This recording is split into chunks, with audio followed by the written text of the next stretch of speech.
So, this is a washing machine. It's in the desert, as you can see, and it's got organ pipes mounted on it which are shooting flame. What this washing machine is doing is it is singing the national anthem of South Africa. It was a piece that was built by a guy called James Clayton, who was an ex-mining engineer who'd found his creative mojo. And he's usually posted off close by, sitting in a garden chair, kind of nonchalantly, but nondescript. And he's got a hidden Bluetooth device, and he's sending the message of the national anthem to this washing machine. It's usually very pleasing. You're cruising along happily, and then suddenly, boom, it bursts into flaming song, which is quite pleasing, but also mostly quite a shock. So, to put it in context, this was a piece created at AfrikaBurn, which is a 6-year-old offshoot of the Burning Man Festival, which started in the States 26 years ago. And these events, which have become known as burns, are distinguished by the fact that they're very actively created by those who actually attend them. So, us as organizers of these events, all we do is we create a blank canvas on which you can project whatever you like. The one thing that we do is we challenge you. We challenge you to engage. We challenge you. There's no massive order or structure. We challenge you to rely on yourselves completely, so bring everything that you need to survive in the desert. And we challenge you to express yourselves radically. We also require decommodification, which is to bring absolutely there's nothing to buy, nothing to sell, to cover branding. It's a completely commerce-free environment. You bring gifts and give gifts with absolutely no expectation of anything in return. And we try and leave no physical trace. We, of course, like to leave a trace on people's psyches and fun centers of their brains. But we ask you to be civically minded, but above all, to participate. And these are the principles that inform these events, which have come to be known as burns. And what arrives there is very astounding.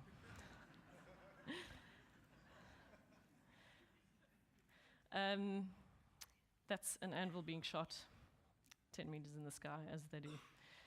In 2008, I was at Burning Man, the one in the States, and I was walking through the desert with some friends, and we were just cruising around in the middle of the night, and there was all this incredibly amazing stuff going on, as it does there.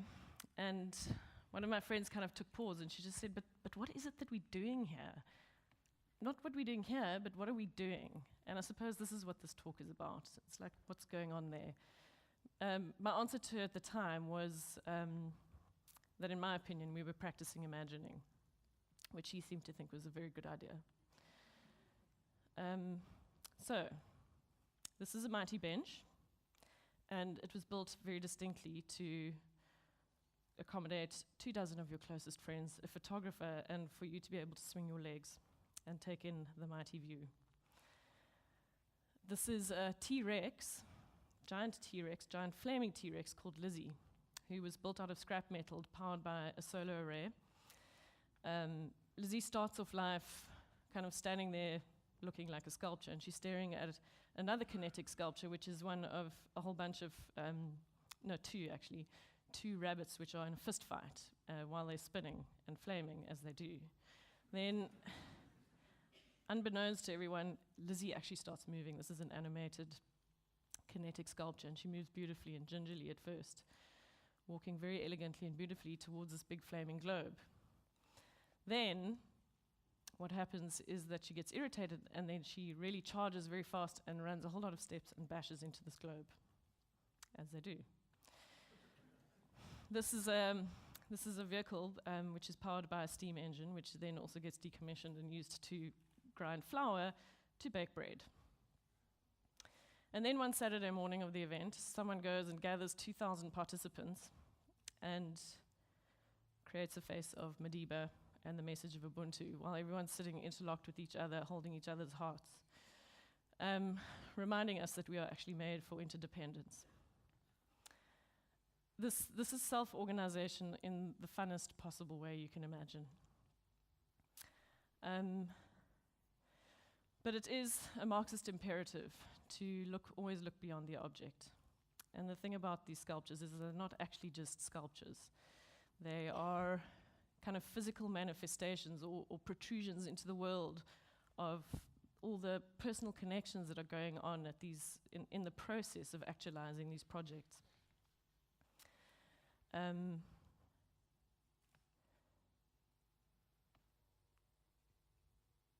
When you get together a team and you're inventing and you putting together disparate elements and finding materials and working really hard, and it's also really, really lovely to celebrate and put together a shared vision.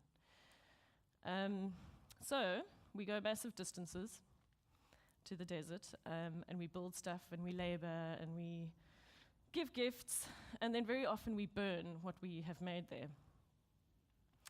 And the thing is that it doesn't seem very sensible to do that. But the main point is that it's not about the senses. I mean, it's not about being sensible, it's actually about our senses. Because process will always be more important than the end product. Very simply because that's where relationship lives. I'm having a little technical hitch in that I can't find my place.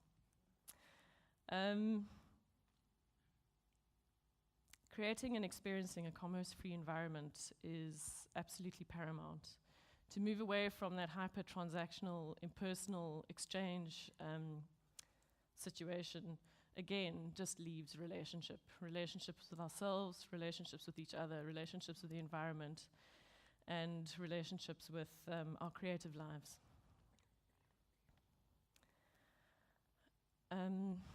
Then burning. Burning sculptures is very often a very cathartic moment for the people who create them. It's a symbolic moment, and it's very what's the word? It restores cycle. It communicates transience, and it's also just very celebratory and a joyful thing to do. It's also a kind of quite a ritualistic moment, which is a thing that has been leached out of our overly rational society. It's very essential.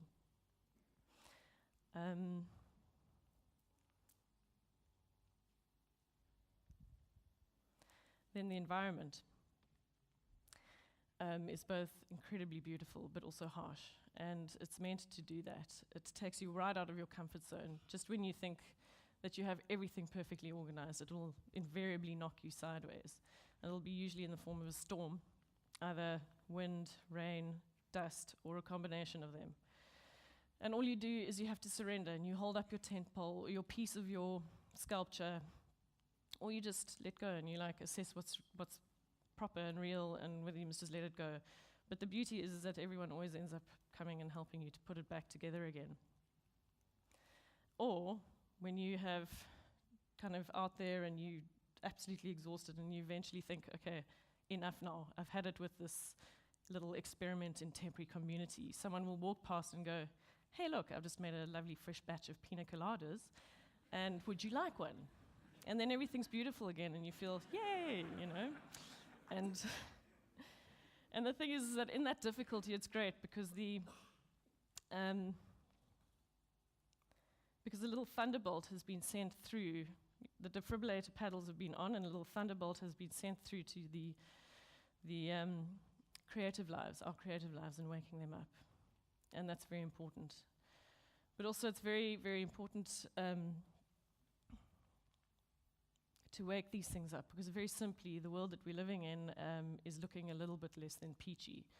There's too much inequality and too much problems, and very many people are having a lot less than a happy life. And this anesthetizes us. Our hyper-consumptive world kind of anesthetizes us as to what's going on, or if we do know what's going on, as to how to effect change.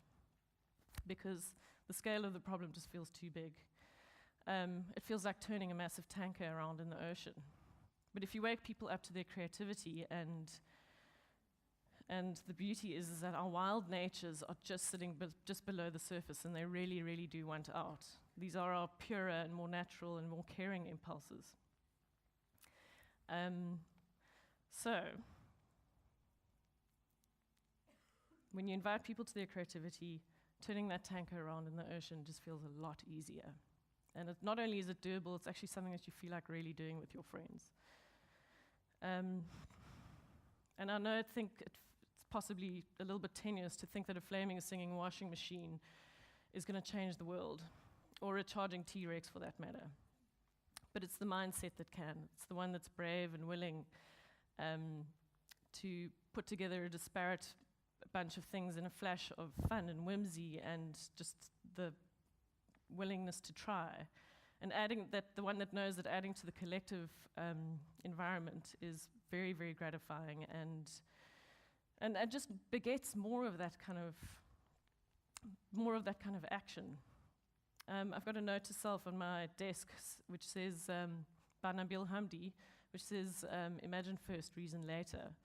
And it's really important to put imagining first, because it makes sure that the actions that you're doing are waking up a foundation, or being informed by a foundation of idealism.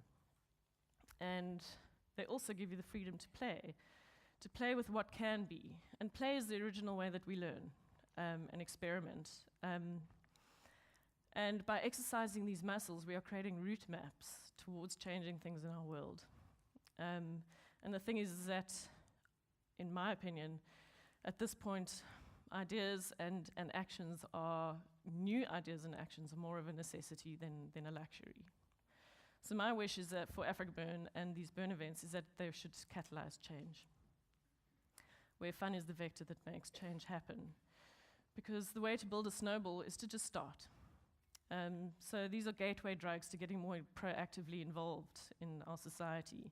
And the beauty is that it's experiential learning. It's not a mind thing, it's a gut thing. And for me, very personally, it's a really fun way to start a revolution. Thank you.